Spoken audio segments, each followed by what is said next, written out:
having chaired RCHT, that's like a red rag to 15 bulls. So we could find minor injury units, whatever you want to call them, super surgeries, but not cottage hospitals. Just to take a leaf out of Mike's book, I have to say it's probably the phrase that most people would comprehend. But I take your point entirely. If I was sitting in a different meeting, I would of course be referring to them as minor injury units. Jim. Good, thank you. Right. Well corrected. Sorry, lost you. You're muted, Pete, I think. Thank you. Yeah, we're very proud here to call our minor injuries unit a hospital accessory to our cottage hospital. Thank you. Quite right. Sorry, Jim. Jane, sorry, I'd forgotten about Devon. My apologies. Yeah, it's my turn now, and it's very difficult to ask Bert any questions. Thank you, Bert, so much for that. You know I agree with everything you've said. We've had many conversations throughout workshops with the 50/50 plan, and subsequently since then to get some of this piece of work on the work programme. And I know that David Rodder actually disagrees with some of the things that we think. I believe Bert's absolutely right. And to be parochial, I'm from the southeast Cornwall area, which is predominantly food and farming. It's agriculture. It's our biggest employment sector in that area. It's so important. And our market town, the raison d'etre of our market town, is because of that hinterland. The rural hinterland is what makes Liskeard. It started after the mining with the wool, and we have all the professional services that actually support the food and farming, basically, and that comes from can be we've got solicitors, accountants, we did have auctioneers, architects, and all those services that back them up. Apart from all the other services that farmers have to use, like agricultural engineers and all that sort of thing. And we still have, well, 3 high street banks and a Santander in Liskeard. But things happen which will erode these services and are not helping the market towns. And it's happened at Callington, it's happened everywhere else. And I believe, and I was going to ask Bert what he felt about the centralisations of some of the activities that allow these farmers to operate, and David Rodder will know where I'm coming from. This is the centralisation of the livestock markets. Yeah. I spoke to, funnily enough, the chairman of one of our local young farmers club this morning. I needed to get hold of him. His signal was so poor, and he said, "Oh God, I'm up at Holsworthy Market stuck, because I've had to come up here to sell some sheep and buy some calves." He didn't really want to be up there because he actually considered he could be doing it just as well in Liskeard if it had been there still. So that sort of thing that's happening is gradually eroding the transportation, the time away from the farm, and that means the footfall away from those towns in southeast Cornwall is crucial. To this, the economic of that makeup of those towns and that rural area. So that was one question for Bert. The other thing I'm actually finding now, and it's happened through COVID, is with a population of 10,000 people and the footfall into that rural market town, and we're talking about services, is the doctors now aren't taking appointments. It's all being done online. That's having actually a massive effect on the footfall in the town for the businesses there, because as we all know, you visit your doctor, you probably will go and have a coffee or buy a paper, some flowers or some food or whatever. It's the spend power that's not actually coming into the town. And the other thing I want to mention is the digital poverty in our area. And when I say digital poverty, I also mean, they haven't got the equipment and they do not go online. So it is essential that they have the goods and services in their market towns. They do physically come out and shop. If they haven't got the equipment, they're of that age where they don't like using the internet or don't understand it, or like myself normally have an appalling signal, broadband signal, that it doesn't always work for them. So I think that's really to note that there are still a massive amount of people in my area as the population who don't go online. And I bring that to your attention because of some of these surveys that Cornwall Council put out. Most of them don't know about it and they feel they're not asked about things. So when it's coming to transport, public transport and things like that, they don't know this is going on. I frequently have these conversations, and I think actually that was evident in some of the figures we've been getting back on surveys. What was it? 180 only replied out of 500,000. That's appalling. And the reason is a lot of them aren't online. So I think that's the thing. I also think that that the awareness of the public too about the stewardship or the custodianship of the land, as Bert was saying, that the farmers manage, which attracts the tourists into this area, which, you know, and also the produce that comes off of that land. I don't think there's enough awareness or acknowledgement for that. And I think also those products should be more widely available in our towns, which would help the footfall in our towns. And it's something I think Cornwall could promote more widely. I think it's a trick we miss. You think of Scotland, you think of shortbread, salmon and whiskey, probably not in that order, probably the other way around. But we don't promote that enough for Cornwall. So I also think that could be important for these market towns. And I'm banging on about market towns because that's what I know about. But I think it's more important, for example, the aquaculture or the fishing for foy, Mevagissey, Looe, and those coastal towns. That is so important too for their tourist economy. I go down to Looe and buy fresh fish, and in the holiday season, that is important to tourists as well, to be able to access fresh crabs, lobsters, prawns, whatever they get off the market. So I think that's something also that's important to the coastal towns, as much as probably for Mike up there in the clay country, the mining and the heritage of the mining in your area. You've got your own natural beauty up there from that that tourists come and see, and it's because the raison d'etre of St Austell or where are you, Foxhole and all that is all about what went on with that mining. So I think this all sounds a bit muddled, but I think it's all so important that we appreciate it's what goes on outside around those towns that makes those towns happen. Thank you. So, Chairman, I'd like to thank you for the opportunity of being able to call my first witness, Mrs. Pascoe. Thank you, but do you wish to respond to any of Jane? I will make a couple of comments, if I may. As Shia said, she agrees. I agree very much with absolutely all of what Jane is saying. I think she raises some really, really good points, but I noticed with great interest that one of the ways in which she measures the quality of her town is by the volume of wealth management business that is in it, and how much of that wealth derives from the practice and the people who live in rural areas around the town. It's a really, really important point to make, and we need to stand and fight for that. Excuse my phone. The other point that I would make, and I think this is a really interesting, I think this harks back a bit to what Mike was saying. Just excuse me. It's nasty, but do it. And that is that we are coming to a point in human civilization where we have almost completely messed up our habitat. We're at risk as a species, and all other species are at risk because of the risk that we've created to our habitat.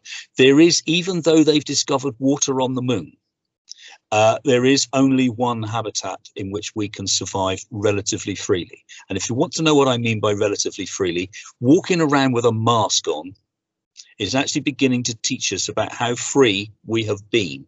And what, if you read, for instance, a novel like Dune, some of you may have done, which actually inhibits freedom to such an extent because water is impossible to get hold of and therefore they have to recycle their own water.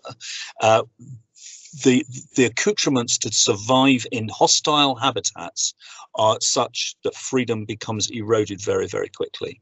And I feel that we are almost at a point where we have created a hostile environment for ourselves. In those terms, I think that climate change is not simply going to be managed and mitigated by physical measures, by changing the fuel that we use in motor cars or whatever it happens to be. I think that we are going to have to change fundamentally the way in which we interact with each other, the way in which we use the land, the way that we think, the way that we behave.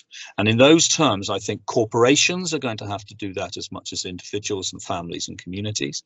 And in that sense, I think one of the great lessons that we have learnt from the last 150 years of centralizing, mobilizing, consuming, is that actually there's a great deal of value in local life, and that we will end up investing significantly in order to reinforce locality, because ultimately we're not going to have the means or indeed the desire in many cases, I suspect, to move about.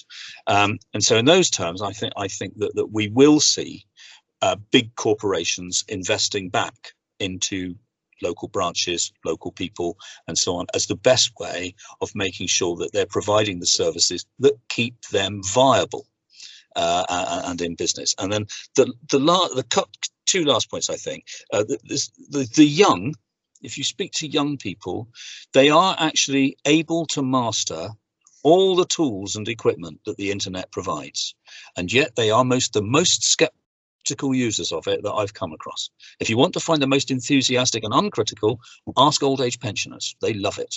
But go and talk to the young, and they're abandoning social media, they're abandoning online banking, and so on and so forth. No, not all of them, not by any means, but a fair number.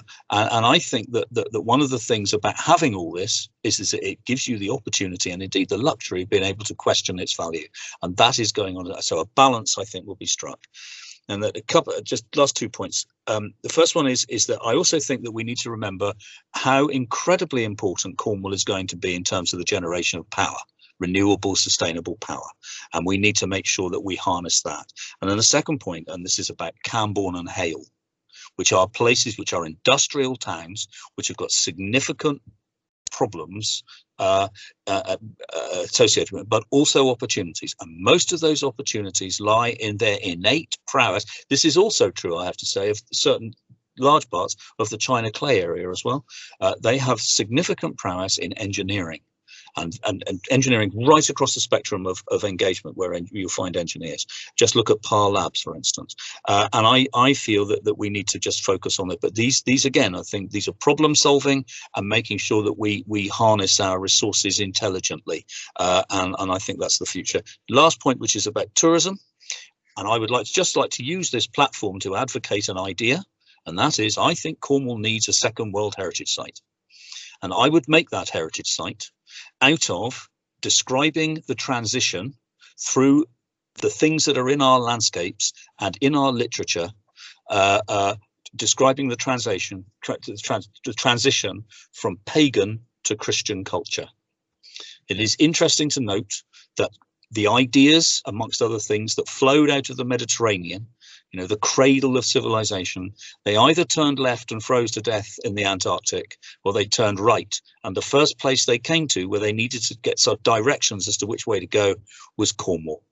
And that, as a result of that, Cornwall has had a flow of ideas, of thought, of the advent of numbers in the Northern Hemisphere, Arab numerals in the Northern Hemisphere, and so on, which stretches back into prehistory. And all this sits in our landscape and our literature and our archives. And I think that we should be advocating for a second World Heritage Site, because actually we played that role, and that would greatly enhance the value that we can place in future on our landscapes and on our land, and also make sure that we've got custom coming towards us, both digital custom and physical. Thank you very much for the opportunity to speak. Well, we haven't finished with you yet, Bert. Sorry. It's my turn now. I just want to reflect a little bit on some of the things that stuck in my mind. And I really liked your opening gambit in that towns serve communities rather than the other way around, or rural communities. And I thought that's really interesting. And it is a sort of a roundabout way of looking at it that I do appreciate. I also liked some of your talk about us not being afraid of seeking to relocate professional resource in communities. And I think the advent of the internet and the way that we're communicating, as we are now, does facilitate that. I also regret the loss of things like village pubs and primary schools in villages, and I think those are things that make communities. The fact that you've got a group of children or young people going to class together in a relatively small environment, it makes communities tick, along with several other things that we are losing or have lost at a rapid pace. You talked about the three-way key industries of farming, tourism and food processing, but you didn't really talk about construction at all, which I think is probably going to be quite important for our future. I also was quite interested in what you were saying about the Plymouth-Roscoff ferry link and the value to Cornwall that brings. And I don't know, this might be something that David might need to answer. I don't know if any study has been done, I'm sure it probably has, of the value of that link to Cornwall and its communities.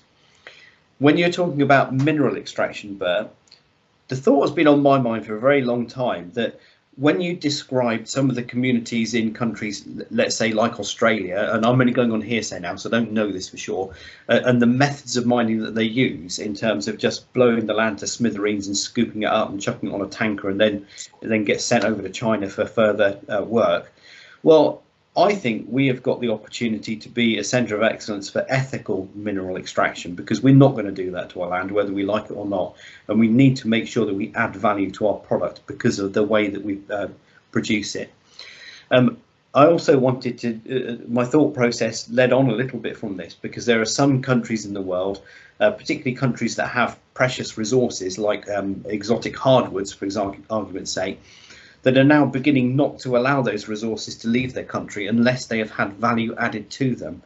And I absolutely agree with you, Bert, what you were saying about we must not become a Scotland and allow our resources to be taken away from us as such. We must make sure that we value our resources to the highest possible dollar we possibly can. And if there is a possibility of us adding value to those products, we must do it here in Cornwall. So instead of sending lithium over to China to be made into Tesla batteries, we must be doing that here in Cornwall. And there is opportunities, I believe, to further give thought to that. And that thinking also goes on to what Jane was saying about produce, and that we mustn't just be sending our produce in bulk out of our duchy. We must be making sure that we squeeze every cent of value that we possibly can out of the produce that comes out of Cornwall, because it is Cornish. The other thing that's rolling about my mind, and I'd be quite interested if you comment on this, is that because we are relying more and more and more on internet-based and electronic transactions, for instance, all of our banking, not all of it, but a large proportion of it, I was interested because I read a couple of days ago, not all of this, but I scanned through the National Risk Register, which does have pandemic as one of its biggest risks. This thing was written in 2017, by the way. Yeah. But one of the risks that I read through it was the danger of a magnificent solar flare erupting from the sun, also known as an electromagnetic pulse, which effectively just destroys anything that's loosely electronic based. And I think there was a big event sometime in the 1870s that effectively knocked out all of the telegraphy that had just been built in the United States. And I'd imagine that telegraphy was probably built to quite a robust standard. And looking at what we've got in the world now in terms of our stuff, I just wonder how at risk we are from that sort of thing should it come. And the final thing was that you talked about cultural exchange and transactional exchanges, and I wonder if you would put one above the other, or if you would see them as equal. So I've given you a long list to think about, but I don't necessarily want you to comment on all of them, just pick out maybe one or two. You did say that your prime desire would be for Cornwall Council to have the main lines updated to digital signalling. Would you be prepared to pick out 2 or 3 others in order for us to focus our minds on? Okay, all right. Well, let me do that first, if I might, because I think this business about the public sector, and you look at what's happening through our budget now, as we speak almost. I think that actually the public sector needs to look at the way it manages itself and the diminishing resource that it has available to it, not in terms of how it can sort of bring everything down, rely on machinery, on the internet to do everything for it, but how it can use the resource it's got in order to put its people, its resources into communities. And to look at organising itself in those terms, because the thing is about having, for instance, a school teacher who lives in the village and works in the school, is that one, they share the experience of the community, and two, when they're not at work, they still have professional capacity, the education that they have, and hopefully some energy left over after they've done all their marking and stuff, to actually put back into that community as well. And I have seen from my years on the rural development programme, and indeed as a trustee of the Rural Community Council, where I was for, in fact, I've just gone back there, but I was there for, what, I don't know, 18 years or something. You know, that you can see that communities, settlements that have got some professional resource, whether that's a retired banker or whether it's a, you know, somebody who's developing their professional skills to go back to work after they've brought up their children and so on, whoever it is, if that's available to them, they're in a more competitive position to command resources to develop the sort of things that they want to do as a community. Whereas if you've got communities like, for instance, I had quite a lot to do at one time with Tolvaden in Camborne, you know, where professional resources are extremely thin on the ground, to say the least. They would lose out, even though their case was stronger, but they would lose out because they didn't have the professional resource available to them to shape their case, to advocate for it and be competitive. And whether we like it or not, all these things are basically competitive. You're seeing something similar at the moment in the Towns Fund and the operation of the Towns Fund. I know that won't affect many of you, but it certainly affects me and Troy. So I think that my second choice after getting the main line sorted, because the main line digitized means that we can use that as the catalyst for generating an ever expanding public transport network as resources are available. And I think that it's equally important. This has been my third thing, and this comes back to the comment that you made about what I said about the ferry. It is really important that we invest in being local. I think that is the most important way in which we will, as a community, contribute to the work of the community of communities in managing and mitigating climate change, because it's the way in which we can be most resilient. It's the way in which we can develop values which actually enable us to live in a mutually supportive way rather than in an exclusively individualistic way. And to me, that needs to happen corporately. It needs to, global organizations need to be actually investing locally as much as local authorities or indeed society itself or governments. Having said that, I think that I would come down on the ferry, because I think it's really important that we actually encourage connectivity. I note with great interest that there are very few substantive communities in Cornwall that aren't twinned with somebody, and the vast majority of them are twinned with Brittany. Now that's with places in Brittany. That's because we have a cultural link with Brittany, which goes back into prehistory. But at the same time, it's also the place most directly across the water from us. It's equally the case that we had a direct link with Ireland and with Wales. And I can see that all the work that Bernard Deacon did in his last book, talking about the trading community of the Celtic Sea, you know, and Tintagel being the centre of it, you know, I think that there's merit in tomorrow's world at looking at that idea, that notion, that geographical opportunity for us, because it's going to come down to geography more than anything else. And in the last 200 years or so, we've actually worked to defy geography one way or another, to manipulate and to mold. And actually what we're learning, because we've messed up our planet, is that we can't do that anymore. So I think the ferry provides us with a degree of connectivity which isn't simply about economics. It's not simply about getting trucks in and out of Cornwall Cornwall with produce on and bringing goods in. It's also about people, and it's about interaction. I'm sorry to have to say this, and some people will probably disagree with me, but I do feel that the social impact of becoming isolated as the result of Brexit is going to be quite damaging to us. And if we can find other ways of generating connectivity, particularly along traditional cultural routes that we've had in the past, then I think we should do it. And that ferry has been one of the major facilitators of it. So I think it keeps us hooked into the world. And that would be my third one. On other points that you've made, I think that the thing about Scotland and Scotland not getting the benefit of oil is that has led to the rise of the desire for independence. If indeed Scotland had sufficient powers, functions and duties devolved to it before the oil had become a big issue, I think they would have been in a position to be able to manage it themselves, and we would be talking different language at the moment as a result. My fear is that if we don't actually focus on devolved powers that give us the ability to manage our economy, to manage our communities, and to manage our engagement as a region with economic players in our region from a point of substance and authority, then we're not going to be able to manage that influx when it comes. And I think it's already started to come.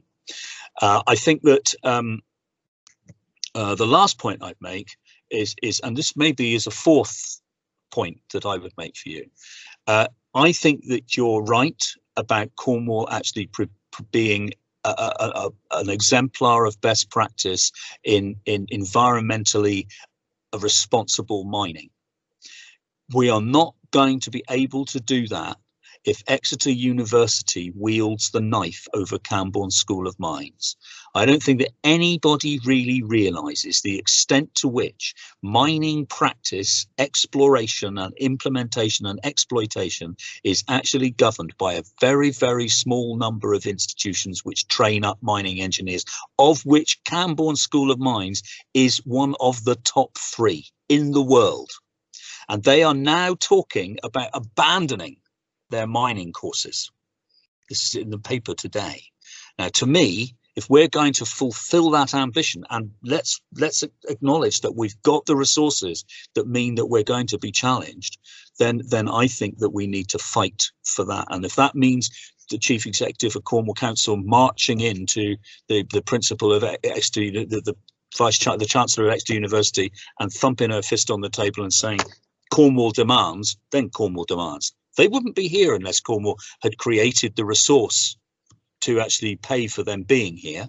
And I think that we've got a right to expect that they respond to our needs in the education that they develop and the way in which they develop their institution. I think it's an interaction between the two. It's exactly the same thing. We're all in it together, really. But that seems to me to be really important.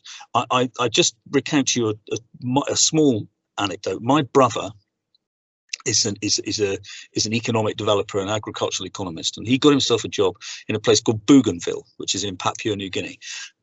And when he got there, he found that he turned up about 5 years after they'd negotiated a ceasefire and a civil war, which had broken out because the Australian government had come in and started exploiting the copper mine. So all the Bougainvillians, they went up and wrecked the copper mine. So if we can't have the resources that are ours, you're not having them, and they wrecked it. And so there then ensued this civil war. And 5 years later, Brother James turns up, and he turns around to the Prime Minister and he says, "What do you want?" And he said, "I want my copper mine." Okay, so James said, "All right, I'll deal with that." You see, the guy looked at him like that, and he phoned me up on this phone, and he said, "Look in your phone book and get me the number of Camborne School of Mines." So I did that, and 10 minutes later, he got through to a bloke who he knew down at Camborne School of Mines, and he said, "You've got a couple of engineers you could send over here and have a look at this copper mine, have you?" And they said, yeah, well, to get them over there, by the end of the month. So within 3 weeks of arriving at work, James had 2 mining engineers going over to scope the reopening of the mine, and within 3 months, it was reopened. The Prime Minister couldn't believe his luck, and that was all done on the basis that Camborne School of Mines was there, and James was a Cornishman. So yeah, we've saved the world, Chairman. So, Bert, thank you very much. we all really appreciate what you give to us, and I have to say, if it's not rude to say this, I find myself entertained is probably the wrong word, but enthused and absolutely drinking in what you're talking about. Don't necessarily agree with every single piece, but it's very, very interesting to hear from your knowledge, and I and the rest of the panel are deeply grateful for you to giving this evidence for us. So thank you. Thank you very much for the opportunity. Thanks, Bert. Thank you, Bert. Thank you so much. Cheers. Now I'm aware that. Are you all right if I stick around? Actually, Oh, good. I wanted to hear Kim Conchi, if that's all right. I don't want to participate, but I'd like to listen if that's all right. Yeah, no, of course, but I'm aware that Lady Victoria has arrived in the room, but I personally need a comfort break. Can I just put the whole thing on pause for literally 5 minutes and start again at 3:30? Is everybody happy with that? Fine. That's fine. Fine. Yeah. So 3:30, we should be back. Yeah. Thanks very much, Bert. Thank you. It was good.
Right, so welcome back, everyone.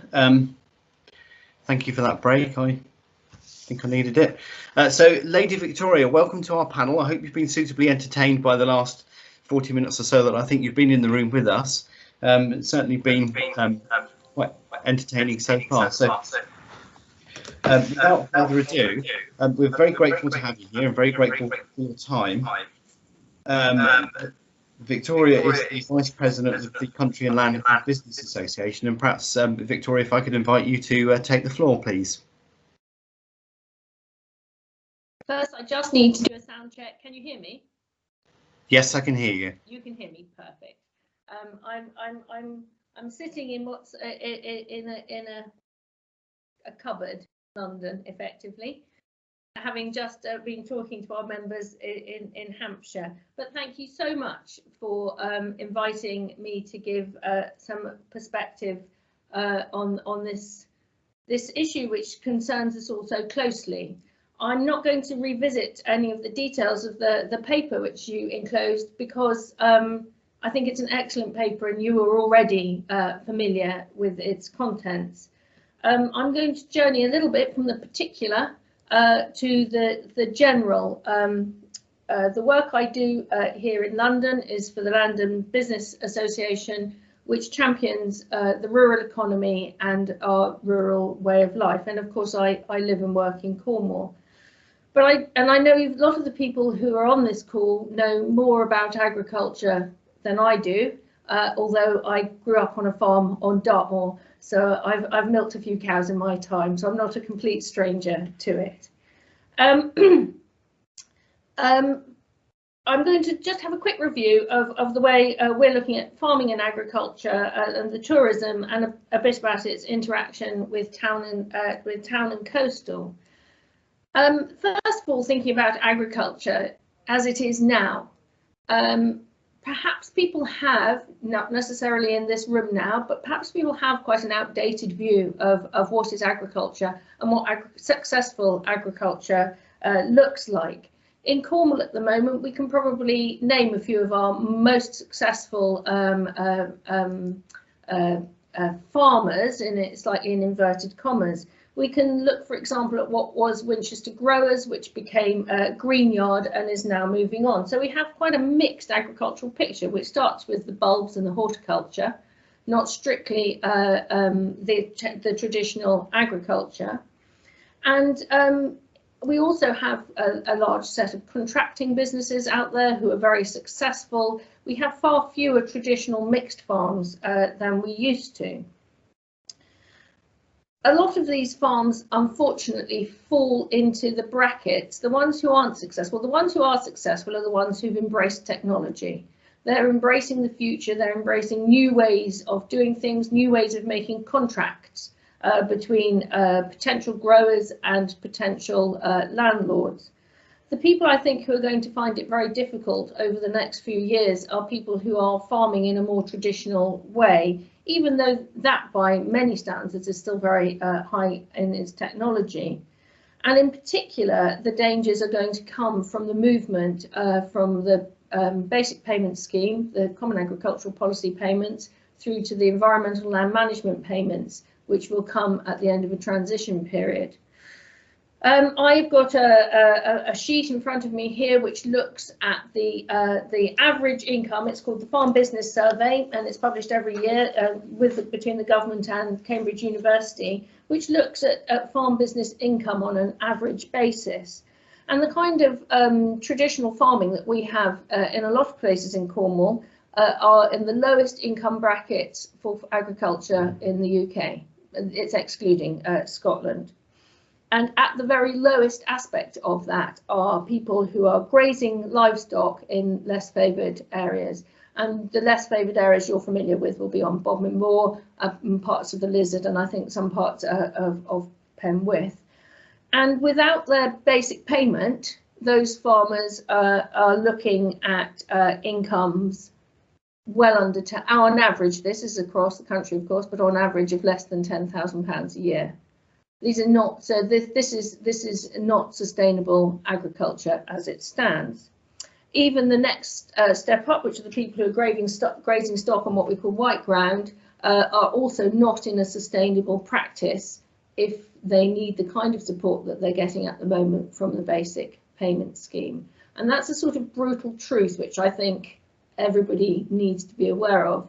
We support at the organisation the move from the basic payment to the environmental land management programme. Basic payment is no longer acceptable to the general public as a way of supporting the industry, but there is going to be a valley of death. It's become known in the industry between the end of one system and the beginning of the next system. Only this week we've heard that the reductions in the basic payment, which we'd all rather hoped to hold at 25% maximum over the transition period, are actually going to be progressive year on year to zero. So I think the council is already aware, but it needs to be reiterated that that industry is going to come under a lot of pressure before the environmental land management payments start to really take shape. There are, of course, opportunities that will come along with that as well, and those are the opportunities which will come with the land management schemes, the opportunities that Cornwall has to provide biodiversity net gain opportunities for developments elsewhere, perhaps. And I will slightly come back to biodiversity net gain later. Farming that's producing, I agree with Bert Biscoe entirely that that we have produce in this county. I feel odd saying this county, we're not actually sitting in this county, but in our county we have the produce which, if we add value to it, can support a much higher income stream for that farming community. And we have some extremely good examples of that. We also have examples of new farming relationships. And one that leaps to my mind is a relationship which I think was supported by the Leader programme, where the Yarg cheese company actually owns its own herd of cows, but it doesn't own any land, and it actually then has that herd of cows farmed by a young farmer who didn't have the stock to put on his land. So there, you know, we need to be really alert to those new relationships.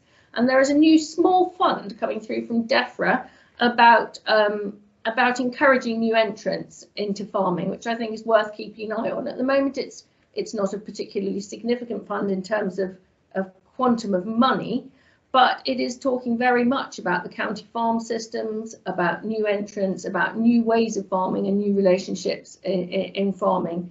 And Cornwall's very fortunate to have a good quantity of county farms still in place for those new entrants.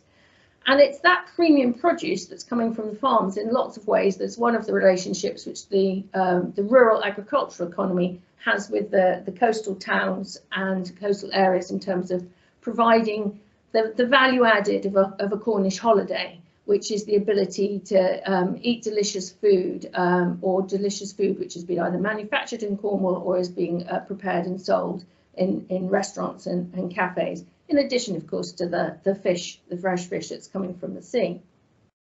So so a lot of farms, though, have diversified. We've been encouraged to diversify over the last 20 or 30 years, and unfortunately, it was in diversification that everybody was most harshly hit by the COVID crisis. If you've invested a lot of capital and you've borrowed money, to be hit by a complete lockdown in your diversification, for example, into holiday cottages, was a tough break. And although there was good support, it didn't always necessarily it didn't go across the community of people who had diversified quite perhaps as it was intended to do. And it's an industry that's already on marginal profitability. In order to provide 2.5 million beds or whatever it is at the high season, we have a tourist industry which is absolutely oversupplied in the shoulder periods, and we added to that the fact that it's a low wage workplace for people who live and work in Cornwall. It's by no means minimum wage. I'd like to be the person who offers a minimum wage to somebody in Cornwall. The population simply isn't great enough to do that. But it's still a low-wage economy, and it's not an economy where people can see a particular advancement in their lives to doing better, more complex, more interesting work. There's a lot of competition from second homes, so that is an issue. Second homes being let in when families aren't there.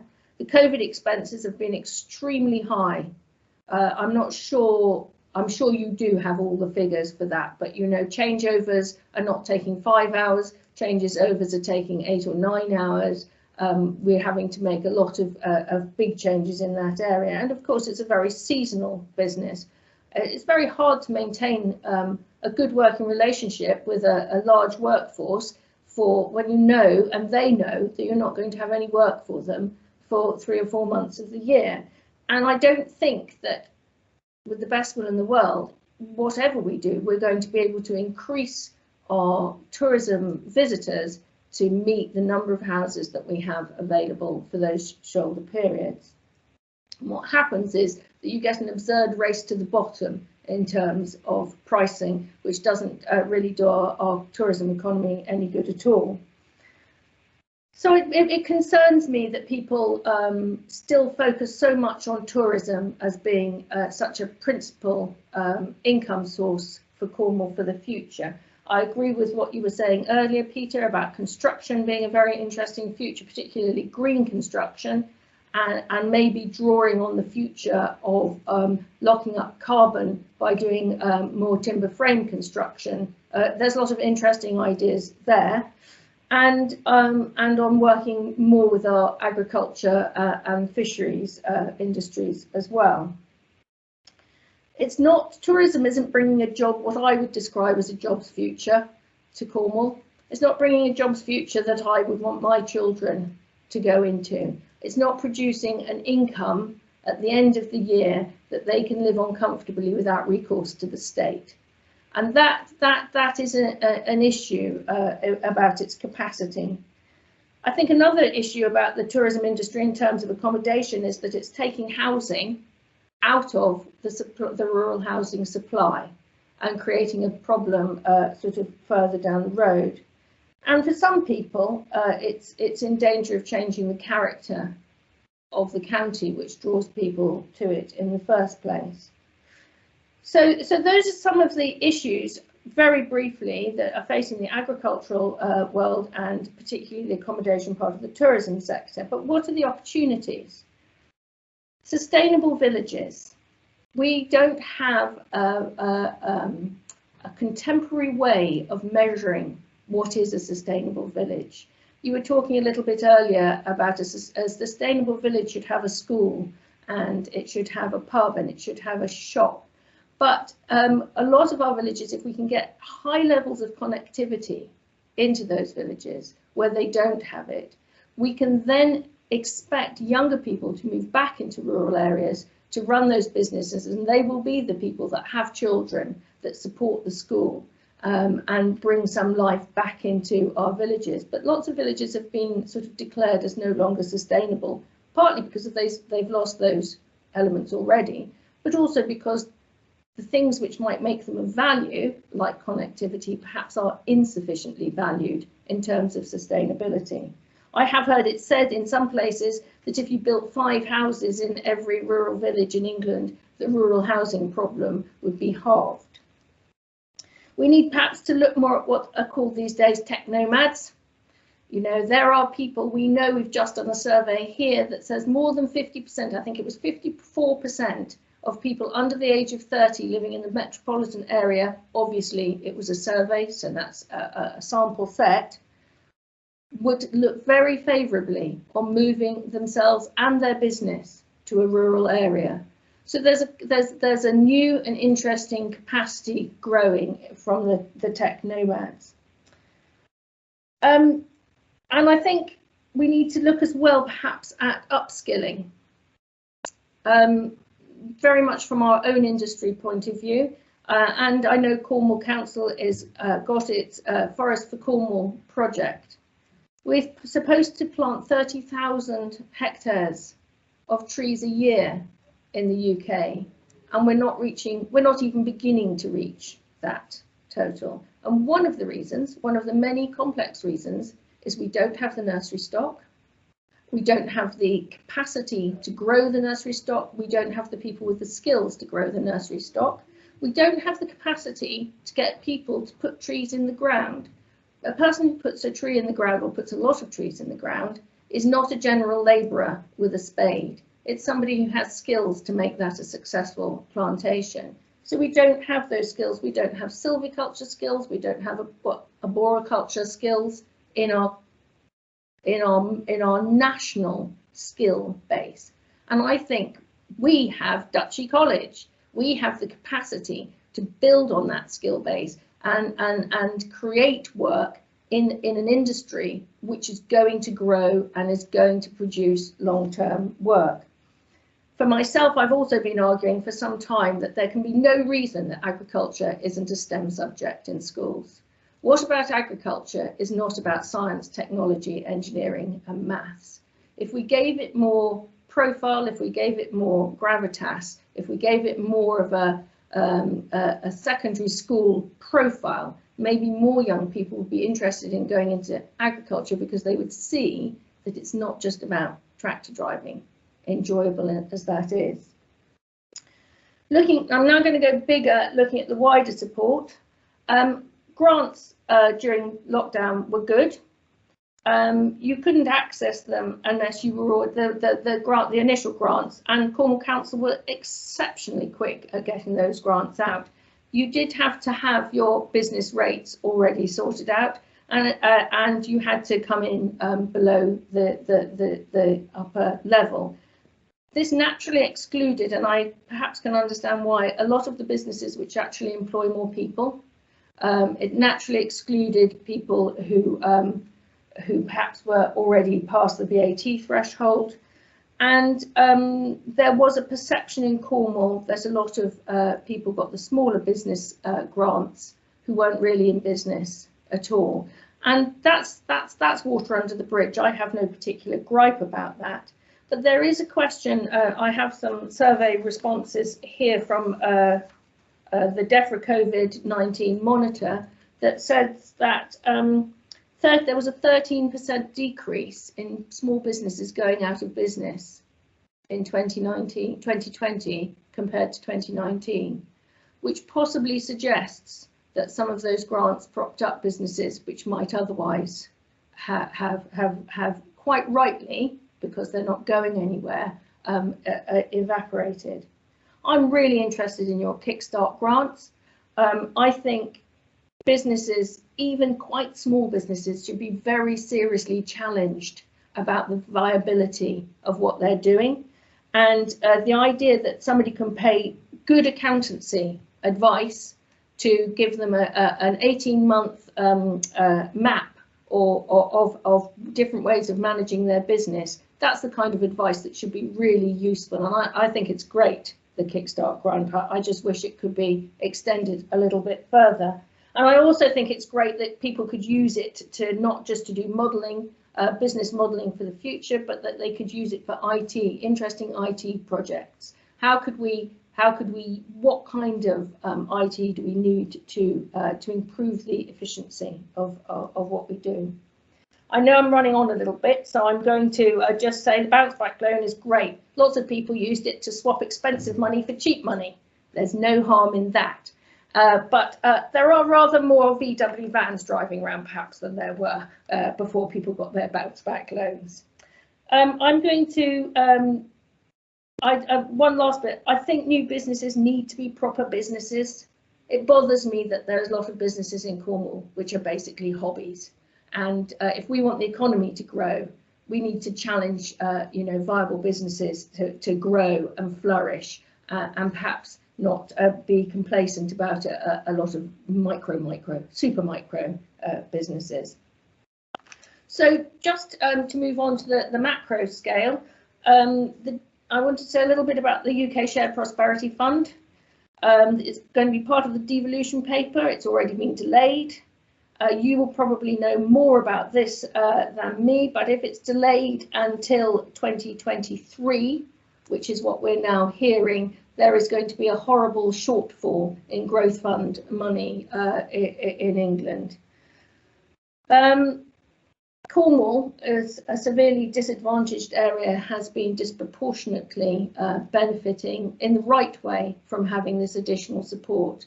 And I'm sure it's of great concern to you that 46 million of that money might now be sidelined into productivity to bump up the productivity grants, instead of perhaps continuing to do the really good work that's been done by the LEP and the leader group.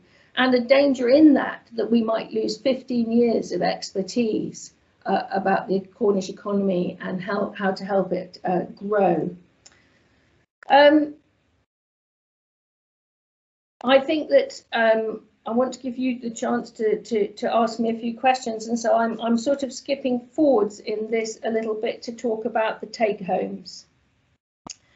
The rural economy is 16% less productive than the urban economy across the country. How can we close that rural-urban gap? I maintain that the people in the rural economy are more innovative, more hardworking, and more capable of taking business risks than anybody even properly begins to understand, but they are never given the tools to do it. And one of those tools, and I've been banging on about this for decades, well, as many decades as there has been internet, is connectivity. If we have benefited from the community fibre project, and that's brought us such a lot of improvement in our relationship with our customers with regard to having super fast broadband. Some people say it's fine, you know, you can sell your cottage business on the back of having a real break from business and the hurly-burly of business life. People aren't interested. They just want super fast broadband, and they want it as soon as they walk through the door, and they don't want to pay a penny for it. They expect it as a given. So our Rural Powerhouse campaign, which we launched at Westminster during the general election, which seems like a long time ago, had 5 asks. Connectivity was the first one of those.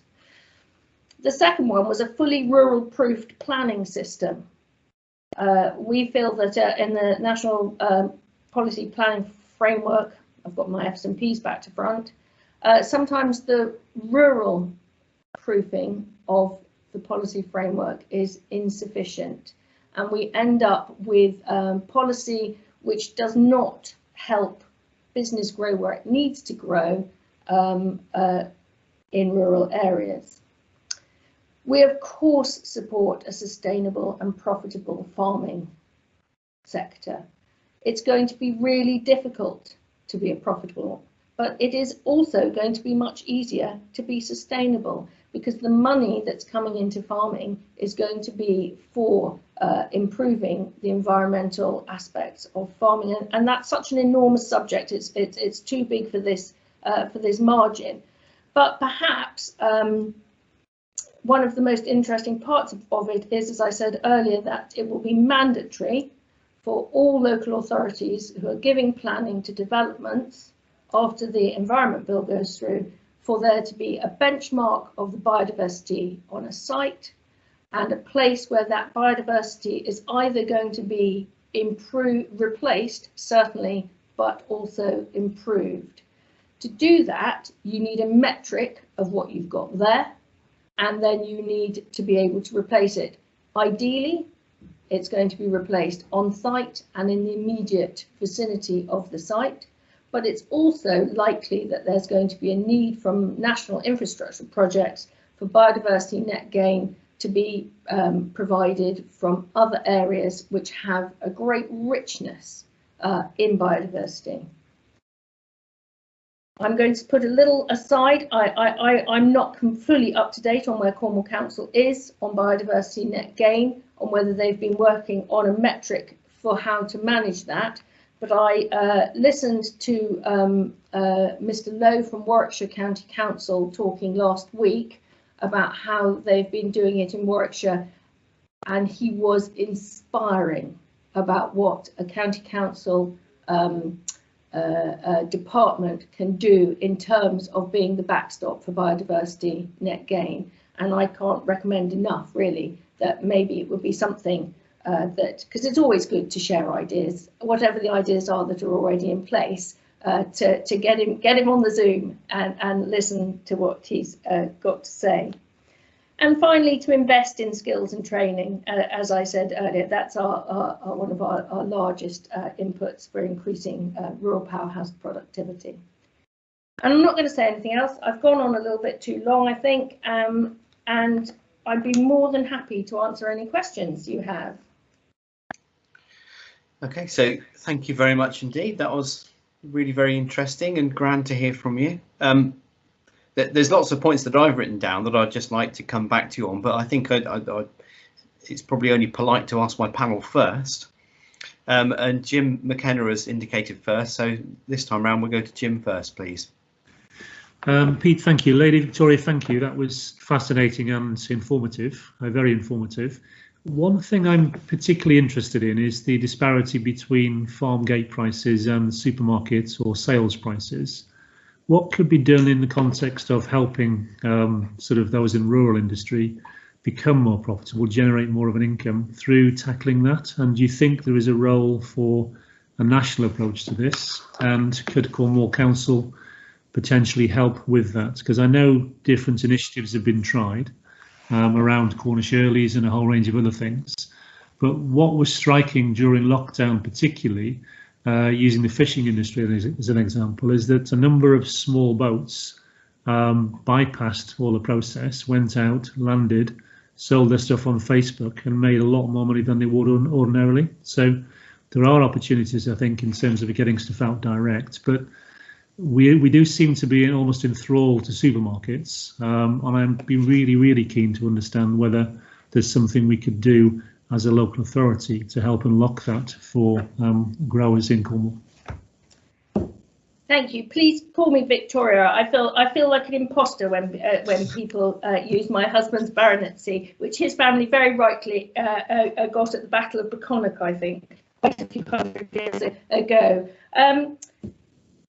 First of all, there's the question of the groceries adjudicator on a national level. You did ask about the national level. Yeah. The groceries adjudicator definitely needs more beefing up. It needs to have a more powerful voice with the supermarkets, because they have all of the power. I went to a very interesting talk by a man called Richard Williams, who's the farm manager for Dyson Beeswax Farms, and so he has a big range of farms under his management. And he said the problem with farming is that you only buy from 5 people and you only sell to 5 people, and that gives those 5 people an inordinate amount of power in the marketplace. So anything any of us can do to support calls to beef up the groceries adjudicator is really important. There's the value added.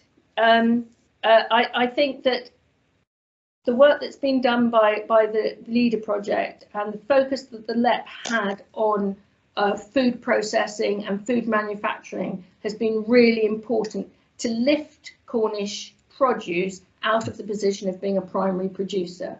As Bert Biscoe said earlier, nobody is ever advantaged by being a primary producer, particularly. But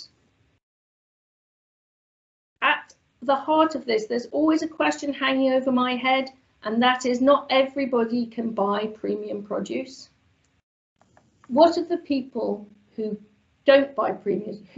What, I mean, in its most blunt terms, where is the cheap food going to come from in the next 5 years? There don't seem to be any particular answers coming out of so there's lots of suggestions about how we can all sell our premium Angus beef to premium restaurants and get premium prices for it. Mm-hmm. And at the same time, there's a lot of arguments about trade standards that you will have heard in the press. But everybody's skirting around the idea of where does our good quality, cheap food come from, and that includes those huge fields of greens that we can see coming up all over Cornwall at the moment. You know, cheap, healthy food has to come from somewhere, and on a cautionary note, I've always heard myself that there's not a government in history that was ever elected on the back of expensive food. So, you know, those are the things we have to bear in mind. I think more of the work with adding value. Dairy, very hard to make money selling milk at the farm gate. Great work that was done to bring Moomaid into the Leader project and support them in growing their ice cream business. Those are the ways I think that and then of course those businesses are manufacturing businesses. They need construction, they need staff, you know, all of the good things which come with a business that is able to diversify, and perhaps to think of the ways that we can protect them a little bit from the cold winds of change. I don't know how that's going to be done over the next few years. There's a farming initiative coming out of DEFRA any day, so we hear. Thank you. Peter, thank you. Thanks, Jim. Thanks, Jim. Mike, I will come to you because I can see that you've indicated you want to speak, but I'm just going to interject now because one of the notes that I've made here was about food security and the value nationally of our farmers and the ability of the United Kingdom to produce food to feed us as a nation. And from what I see personally is that the supermarkets who've managed to somehow land a spectacularly successful power grab in the food security chain and have effectively suppressed farm gate prices down to such an awful level that you have these terrible situations where families are working and, as you described earlier, earning in some cases not even £10,000 a year. And it's such a difficult conundrum to find a way out of. And I think ultimately this does become a national issue. And I think it becomes a one of actually we're going to just have to recognise that our food may have a slightly higher value than the supermarkets are currently put on it, or to somehow disempower that link of power that the supermarkets have got. I wonder if you'd be interested to comment on that. I think it has its history in the support mechanisms that came from the Common Agricultural Policy, whereby support. Well, I think in the biggest sense, food had to cost less of the family weekly or monthly budget, so economies could grow by people spending more brutally money on white goods. You know, it was releasing money, but that money, but also which meant that people have become very used to the idea that you don't have to pay the cost of production for the food that you eat, and in particular you notice it in staples like milk. Which frequently the cost of production is greater than the sale price, even in the supermarkets, because the supermarkets are happy to use it as a loss leader, but that has a very damaging effect on the farm gate prices. There are obviously, we have some farm box businesses in Cornwall. The Cornish food box system worked brilliantly throughout lockdown, but we have far more supermarkets, and we have far more supermarkets than we used to have, and it's easier to drive to a supermarket or shop online with a supermarket and have all your food all in one place. So probably the answer to the supermarket question is always going to be a national one, because they have more power than can reasonably be dealt with at regional or local levels, sometimes at extreme local levels. I think Caroline Cranbrook in Suffolk many years ago led a great battle to prevent any supermarkets being built in her local town because she wanted the high street to survive. And that's happened in other places. But what I've noticed is as soon as that one activist moves away or leaves on a more permanent basis, you know, they're waiting to move in because there's capacity in there. I'm always slightly encouraged by the fact that a lot of the community that we know, I'm from Helston obviously, seems to in some ways replicated it in the supermarkets in terms of the same faces that used to be around. But I feel desperate for our towns where everybody just drives round them and doesn't drive into them. There's been something of a resurgence, but as I think one of the nobody's really challenging themselves about is the supermarkets have nailed selling cheap food. And that's the question that nobody seems to really be tackling very much at the moment. Okay, thank you. Now we're going down to Mike McLenning.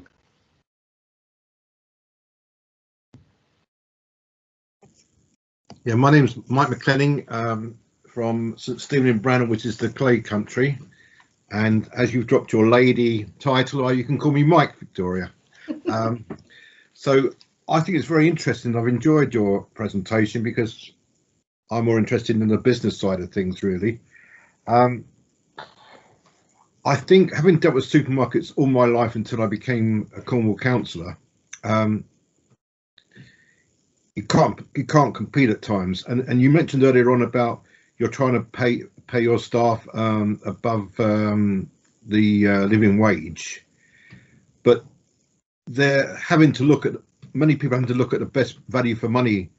And when we went through this phase of saying we support the local shops, well, I had some hardship vouchers I got for my but people said, oh Mike, don't make them out for the local shops, we'd rather have them for the supermarkets, everything's cheaper.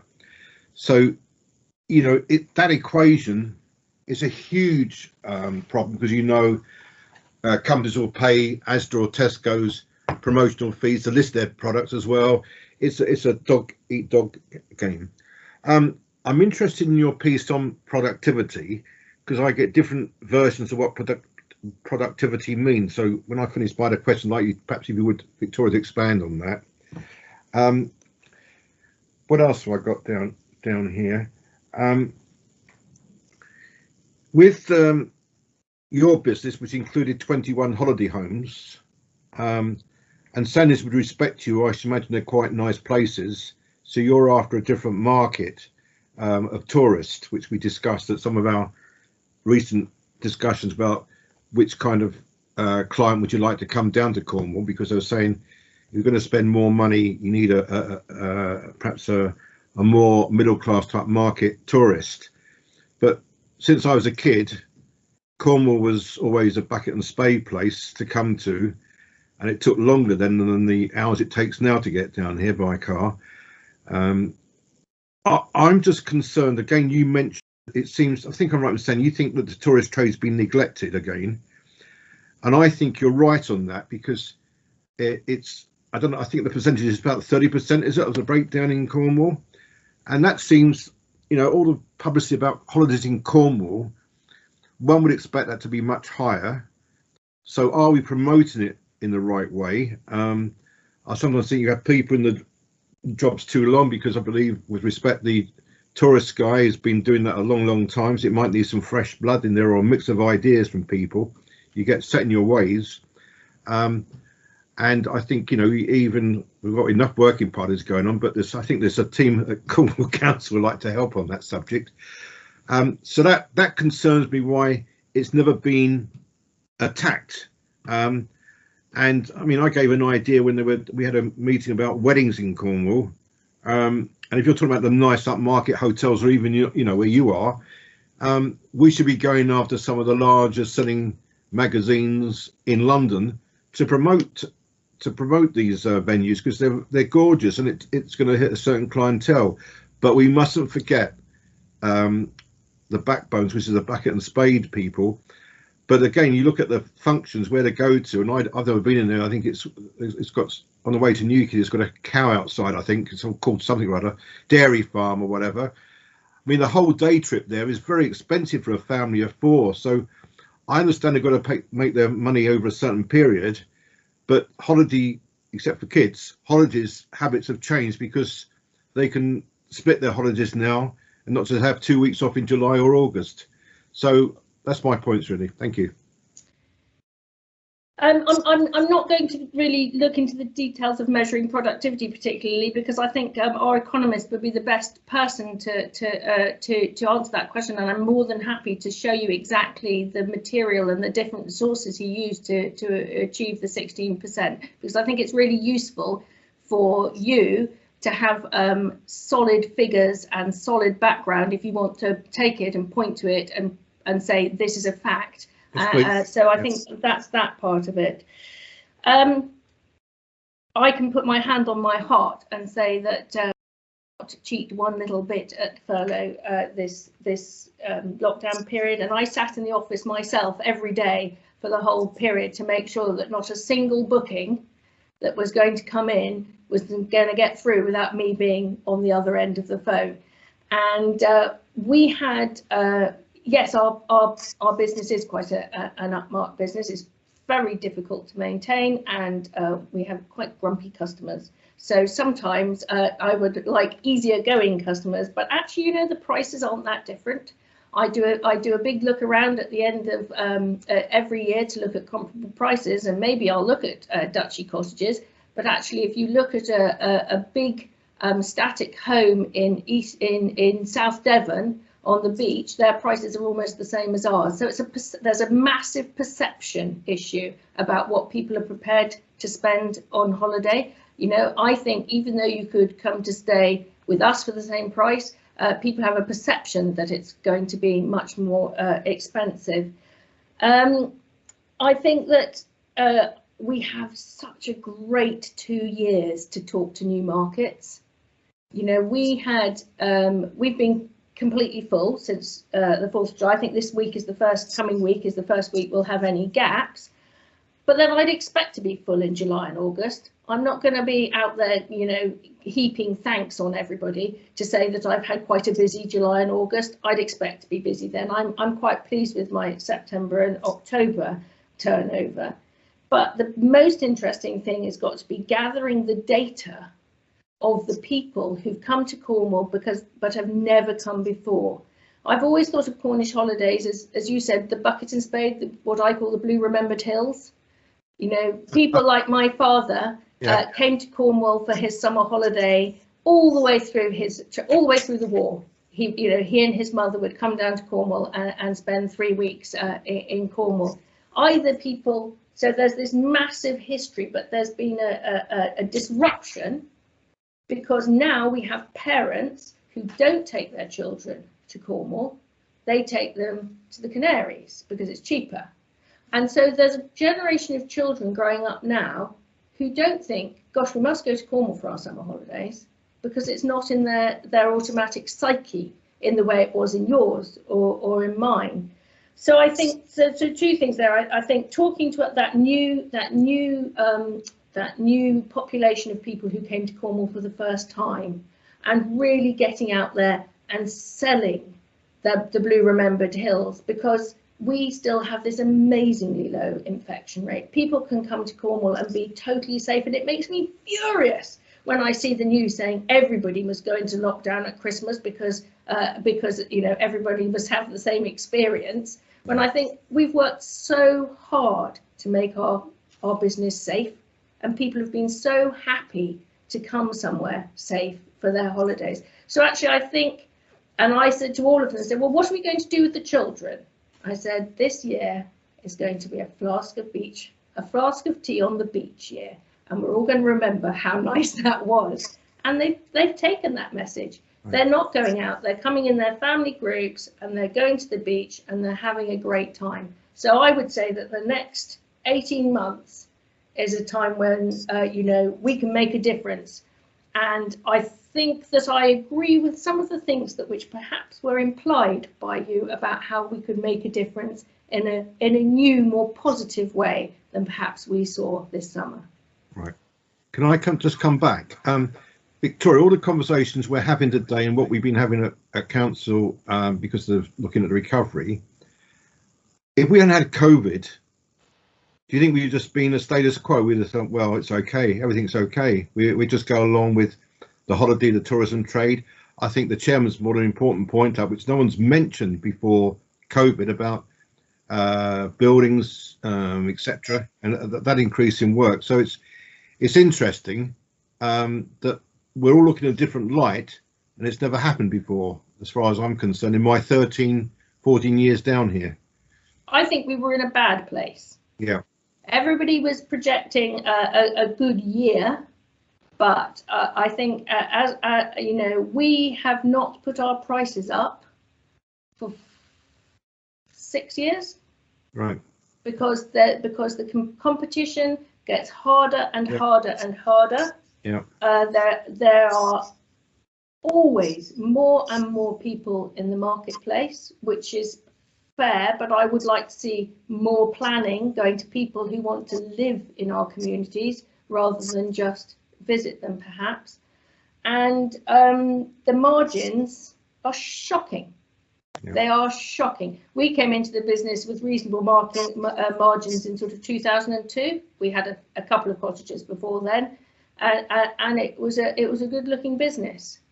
Costs go soaring up, and the price we have to put on our product in the marketplace stays the same. And I'm not in the business of slapping that up just because I think next year is going to be a busy year. I think that would be suicide. But I don't think we were in a good place. I think you're completely right, Mike. It was already something that needed a long, hard look. Okay, I really appreciate your views. Thank you, Victoria. Thank you. Mike, thank you. Kim, I can see that you've just left your table, but you're in the room. Thank you very much indeed. Kim, we're running about 5 minutes late. Are you happy just to listen to us while we wrap up our session with Lady Victoria? Absolutely, no problem at all. Yeah, I'm here for the rest of the afternoon. Brilliant, thank you very much. I promise we won't go on too much more than 5 minutes or so. Councillor Jane Pascoe, would you like to chat to Victoria? Yes, good afternoon, Victoria. I'm so interested in what you're saying, and I really was interested to hear you mention, was it Lady Caroline Cranbrook? With her campaign in Saffron Walden, she helped me immensely with a similar campaign in Liskeard to stave off at that time, about 25 years ago, maybe less, a Safeway supermarket. We did for a few years, but inevitably it turned up. What I really want to say, it is a bit of a misconception that everybody believes that the supermarket food is cheaper. And I regret when people think that, because so often the local greengrocer's product is as cheap. And when I traded in my local town for 46 years and talking to some of my customers, they were afraid to go in a supermarket. They only had a few pennies to spend each day on their groceries. If they went in a supermarket, they didn't want to get at the end of a checkout and have a big bill, as we all do, because you pick up things as you go along. So they came out and bought their pints of milk and small loaf of bread each day. And that's where I think the towns are more as important as the supermarkets to service those people. But that's aside. I was interested to get your view. You were talking about the villages, and that if each village took 5 houses, that would help supply the local need, the houses that we need, I've had a village recently. I had to actually fight like a tigress, this village has been overdeveloped. It's had 250 houses in the last 5 years, and it still doesn't appear to meet this need that nobody's quite sure of the evidence of. And so some of the rural villages, the same thing's happening, and they're becoming urban sprawls because the rural exception sites are also, and that's the other thing, are also going out and being built on grade 2, grade 3A agricultural land, which I believe is so important to the sustainability of Cornwall for the future.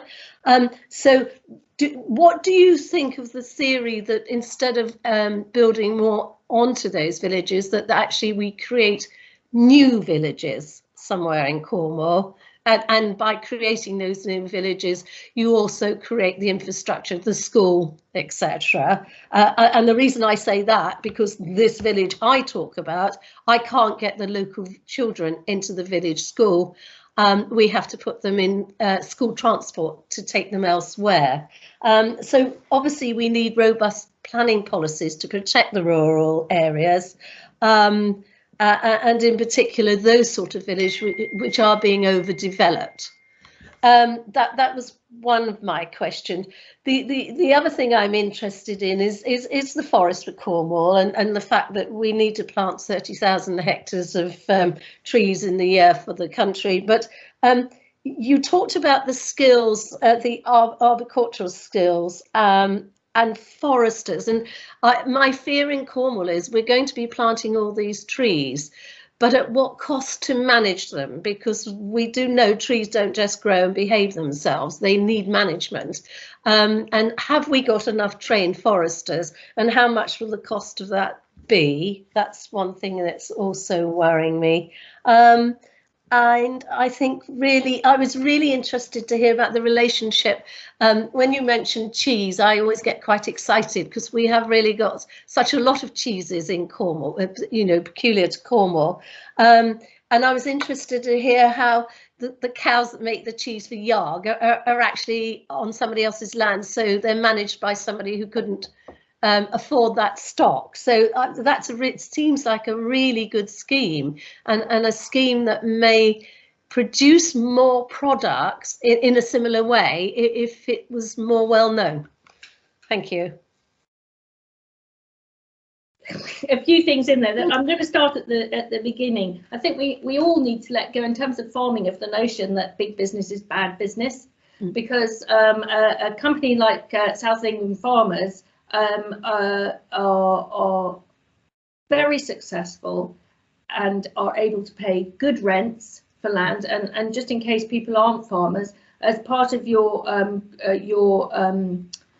subsidy, Common Agricultural Policy subsidy, you are allowed to put as a break crop, you're allowed to put greens in, which are strictly speaking a horticultural crop, in for some of that time. So, you know, the fact that SEF is big and successful means that for a period as a break crop, farmers can actually get some good rent for land, and the land itself needs those break crops. So I think, and that ties into your last point about new relationships in farming.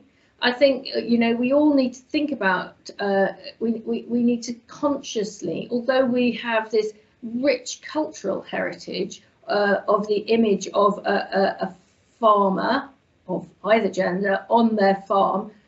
You know, I grew up on a farm which was a very traditional mixed farm. We had sheep and we had a dairy herd, and we cut